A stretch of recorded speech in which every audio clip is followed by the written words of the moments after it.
Alright, welcome back to the Woodshop. Today we're going to learn how to do a cross cut on the miter saw, and we're going to add a little bit of a twist to it because we're going to use something called a stop block. And a stop block is something that you're going to use in here whenever you need to make two or more pieces to the same exact size. So right now we're going to cross cut this board here at the line, and we want to make two or more of those pieces, so we're going to learn how to use a stop block. Okay? So we're going to cut over here on the miter saw. And the first step is just to come over to the saw and line up our mark with the blade. So we're going to come down, and we want the edge of the blade to just barely kiss the line. We want the fat part of the blade to fall on the waste side of the board. Okay? Once I've established where I want to cut, I'm going to hold that there in place, and I'm going to utilize the stop block. I'm going to bring the stop block right to where I want it, hold it in place, and then lock it down with a clamp.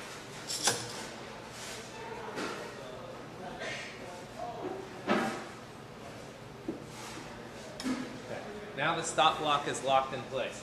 I can make a cut, slide it over to the next one, make a cut, and I could cut hundreds or thousands of these all to the same length. Okay? Now, we run into one problem here. This board is too small for us to hold with our hands. If we were to cut, right now it's got a whole lot of space supporting the board. But once we cut through it, now all of a sudden we've only got this tiny little bit of space supporting it. So what's likely to happen is the board will grab in the blade and then be pulled back in there. And since we're holding it, it will pull our hand right in there as well. So obviously we don't want that to happen. So we're going to use a little bit of a different setup here to make sure our hand is safe.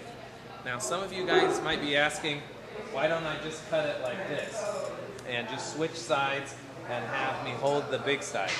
But what would happen there is once I cut, now this piece here is trapped between that spinning blade and our stop block with nothing there to support it.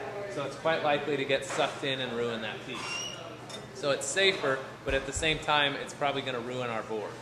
Okay? So what we need to do is we're going to set up like this.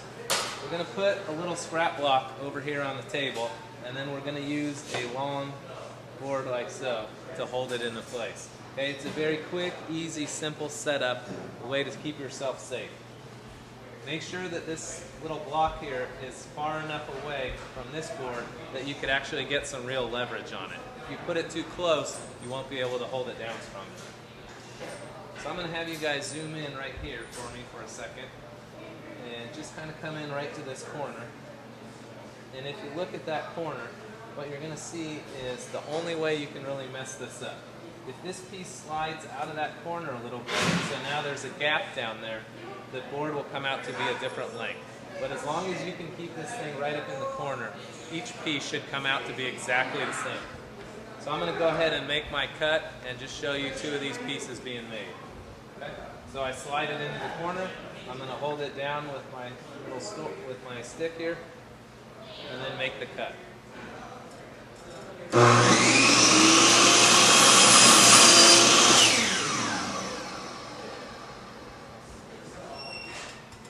I'll slide it over and make my second cut.